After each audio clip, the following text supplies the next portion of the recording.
balloons, bazookas, boobies, bosoms, boulders, cans, hooters, knockers, melons, honkers, jugs, rack, tatas, tits, torpedoes, guns, bust, doorknobs, coconuts, and our favorite one, the girls. Welcome to the All About Breastfeeding show, where your host, Lori, highlights mothers just like yourself and goes beyond the surface questions and digs deep so they share not only their joys and happiness in their daily breastfeeding life, but also their pain and struggles and how they worked through them.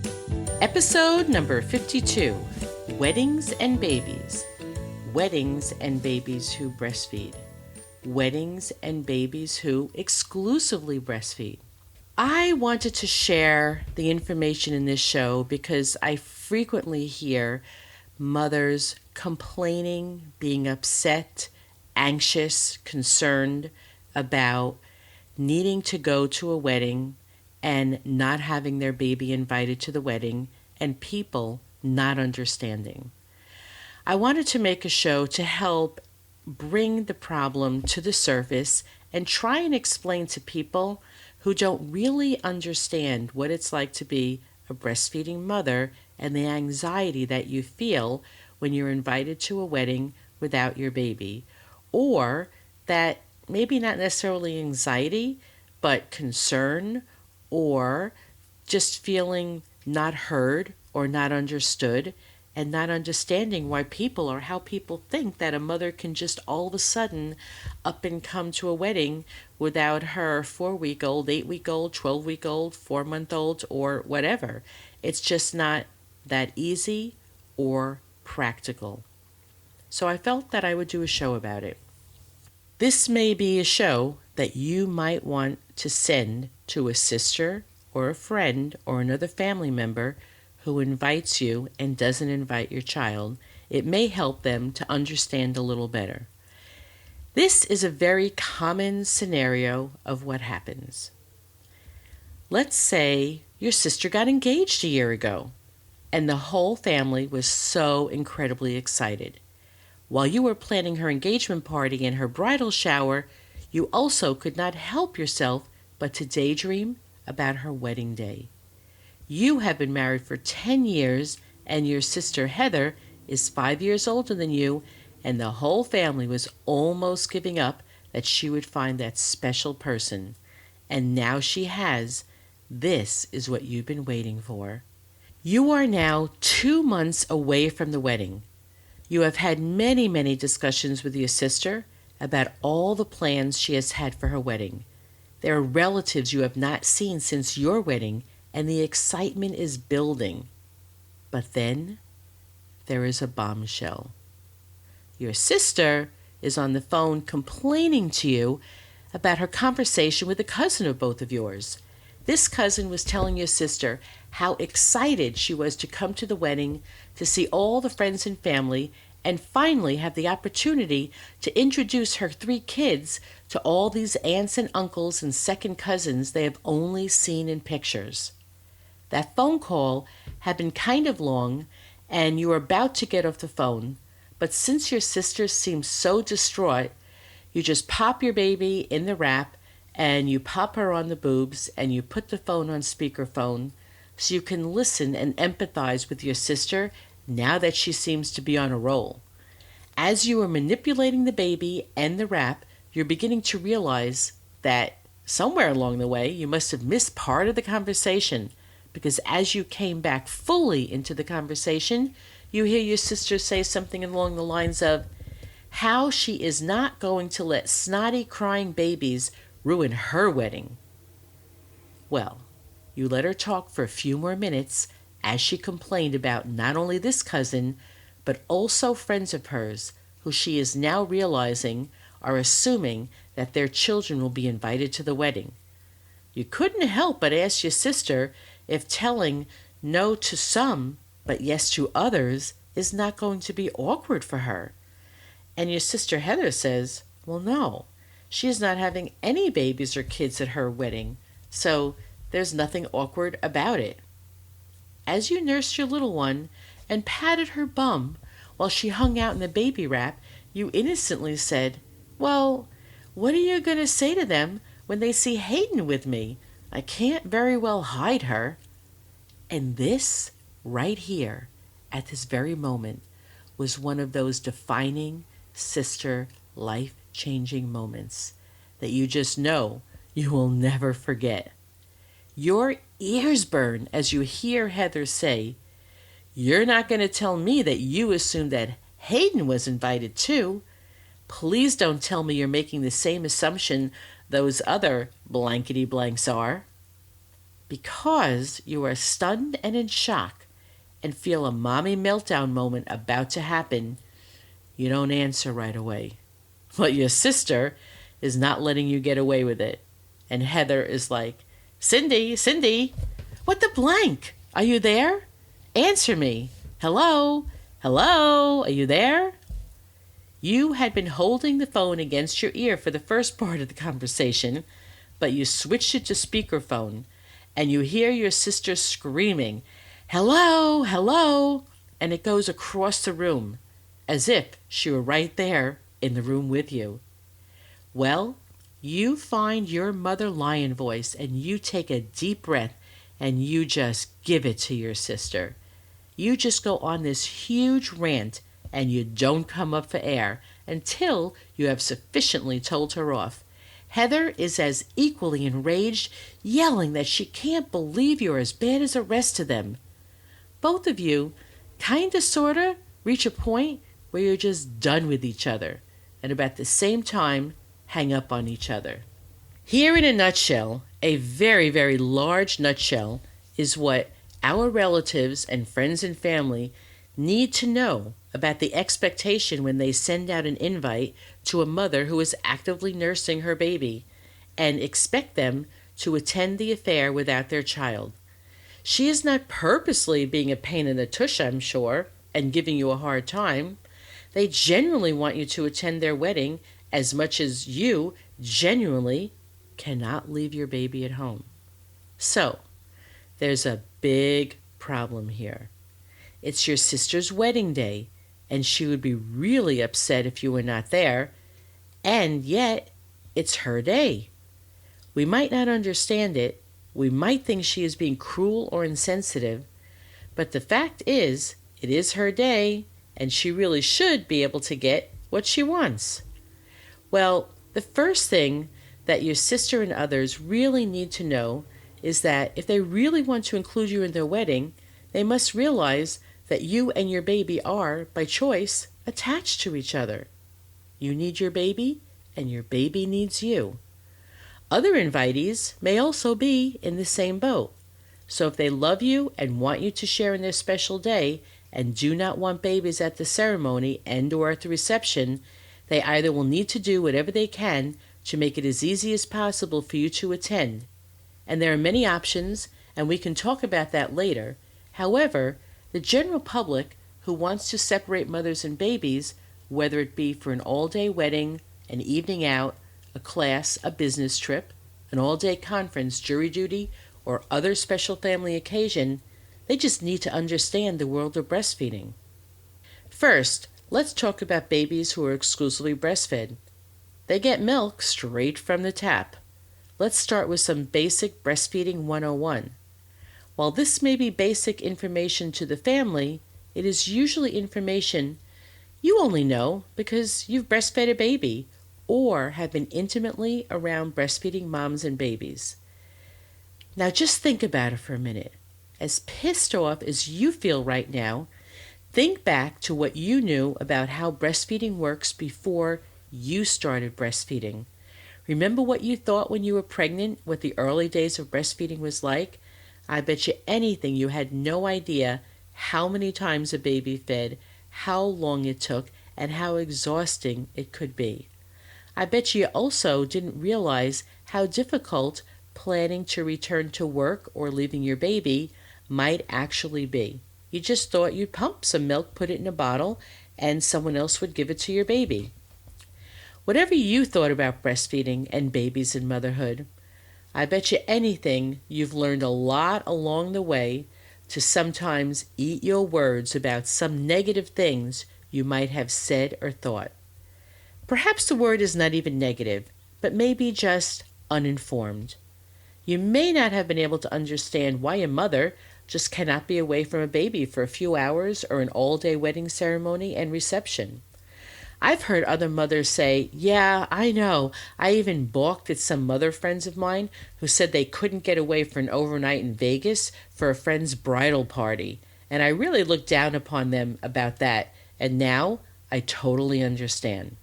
So just try and remember what you used to think, and that might help you keep in control as you try to explain your breastfeeding life to others, like your boss, your sister, your best friend, and your parents, and not necessarily have an expectation for them to understand why this might be difficult. Here are the basics of what these other loving people need to understand. They need to know that your baby may not know or be comfortable with too many other human beings other than the close people they have been surrounded by their whole life. For them to be left with a stranger, or even someone they know for an extended period of time, if that has not happened, can be quite terrifying for them. Their whole world has been just a few people, their touch, their smell, their voice, and these people know their likes and dislikes. Now, all of a sudden, it is like someone has dropped them in a foreign country where no one speaks their language. The food they're not quite sure about, the smells are weird, and you feel quite panicky about the unknown. Babies don't necessarily eat or sleep the best when they're away. They feel uneasy and fearful, just like you would. Bottom line, you just can't leave a baby when you have not left them before, at least from an emotional level for you and the baby. Here are more basics that they need to understand. Your baby has been used to breastfeeding exclusively, and they know no other way of getting their food, no other way of getting hydrated or getting their calories. Babies do not all of a sudden learn how to drink from a bottle. Believe it or not, there is usually a learning curve for most babies. Sometimes it takes days, sometimes they just fully out and out reject this feeding method. I somewhat liken it to you have a spoon that you've always been eating every day of your life, and you're using your right hand, which is your dominant and strong hand. And then all of a sudden, someone gives you chopsticks that you've never used before in your left hand and now says eat. There's going to be a learning curve, there's going to be frustration, and there's going to be a lot of uneasiness and anxiety. And now just think about the baby who is just hungry and thirsty, and their ability or patience to sit and figure out this other feeding method. There are other logistics of bottle feeding that some also don't understand. What happens is that the mother first has to spend a lot of time pumping in order to accumulate enough milk for, let's say, a day away. Others might not know this, but this can be quite stressful for some mothers, especially ones who have an average supply. It can take days and cumulative hours of pumping effort in order to get enough milk for just one day away. Here's how it works when a mother needs to collect enough milk for her baby. An average new baby, anywhere at least the first 3 to 4 months, is typically feeding at least 8 times a day, and each time they feed, they get a full feeding. So then the mom needs to pump when they're done, and then this means that they only get a small amount of leftover, which means that they cannot breastfeed and pump and breastfeed and pump and breastfeed and pump all day for several days. So it may take a couple of weeks of pumping a few times a day to collect enough milk for a whole day away. What does this mean to a mother? Like I said, many hours spent on the pump trying to collect enough for a whole day's worth of feedings. Are you still with me? So far, we have the stress of leaving a baby without you and all that entails. Then we have the stress to the mother, a work of building up a supply to be away for the whole day. On to the next thing. orientating your baby to a bottle. A fair amount of babies will take to it fairly easily. After a few days of working with them, they're fine. Some babies will just refuse, reject, no matter what you do. Babies that do accept the bottle may begin to reject mom when she comes back, and she knows that's a possibility, so there's a lot of unknowns here which tend to raise her anxiety. Can you begin to see why it is just not so easy to just leave a baby for a day? Hopefully you're still with me, because now we get to the really good part. Let's say mom has now collected enough milk, orientated her baby to the bottle, and now when she's at your wedding, dancing and drinking and having a good time, wait for it. I know you breastfeeding moms know what's coming next. The mom just cannot forget about her bursting boobs that are filling with milk and leaking, and she needs to relieve them, needs to express the milk out. So now, in the middle of the party, she has to find a quiet and private and clean place, grab her pump from the table she has put it under, or go out to the car and get it, and now sit at the pump for 15 to 20 minutes. She will more than likely need to do this about every 2 to 4 hours depending on how she feels. There are parts of her that might be okay separated from her baby, and parts of her that she feels jumpy and anxious and unable to relax and really enjoy herself. Mothers of babies who are actively breastfeeding many times a day, can you begin to see why it is not easy for them to leave their babies? Mothers of babies who are actively breastfeeding not quite as often may have a bit less of a hassle, but can you see why this might still be stressful to this mom? So, as the person putting on the affair, what can you do? You can speak with your closest family or friend and ask them for suggestions. Ask them what will make it easy for them to share your special day with you.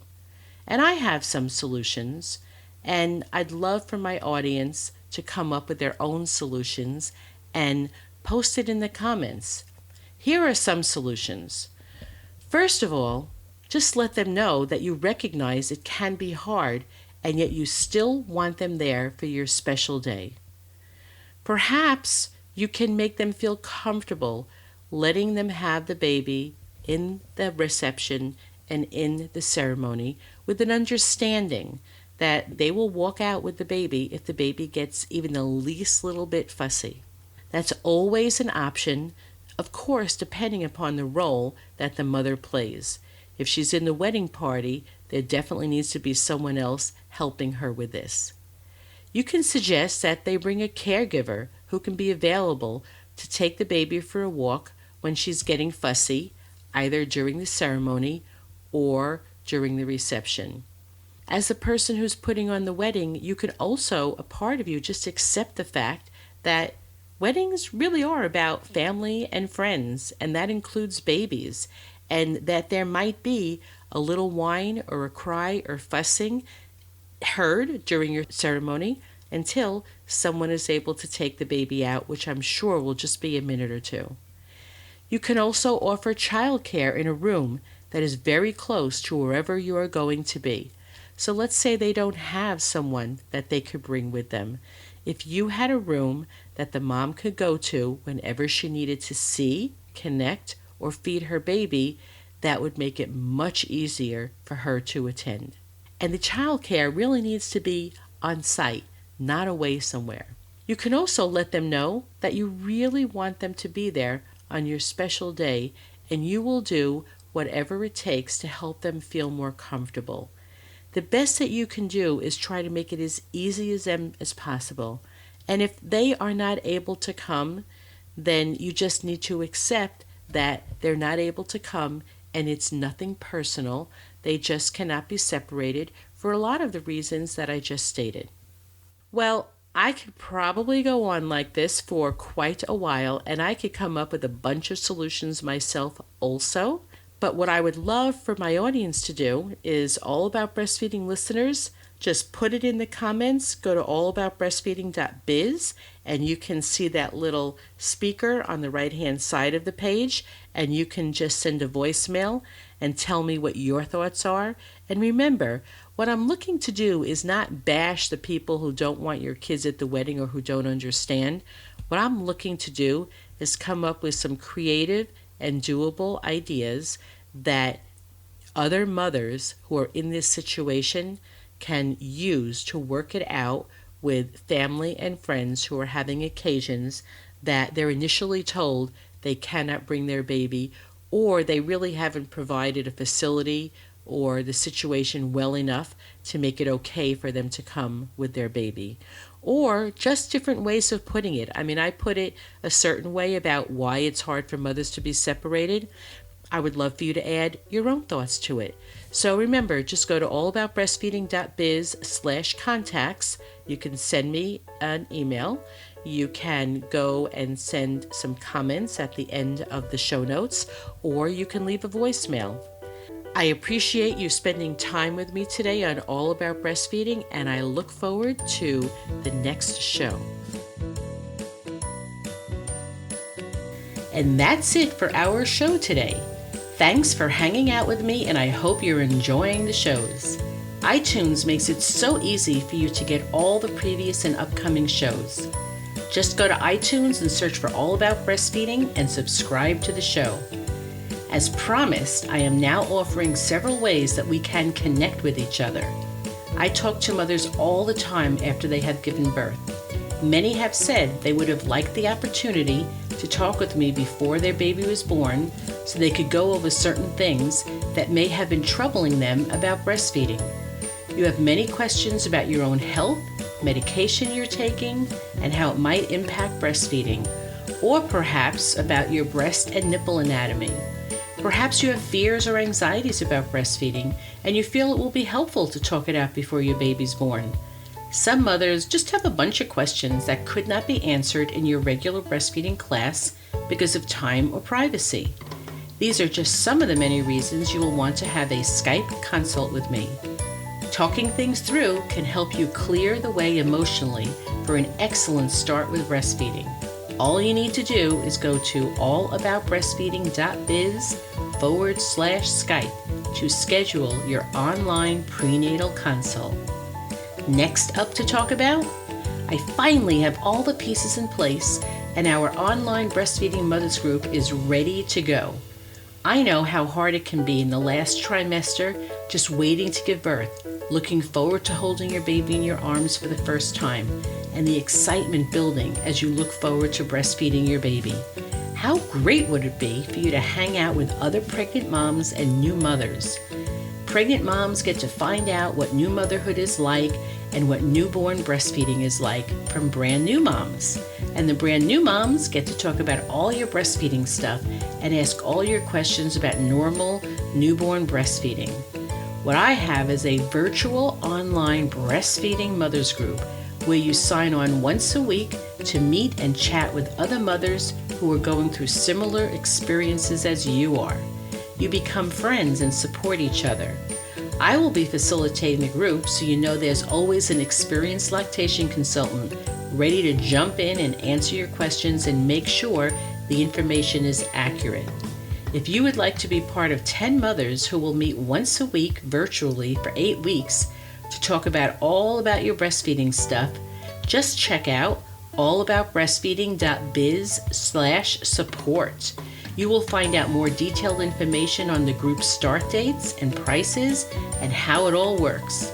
I really am excited and I look forward to meeting with you on Google Hangout and getting to know each other.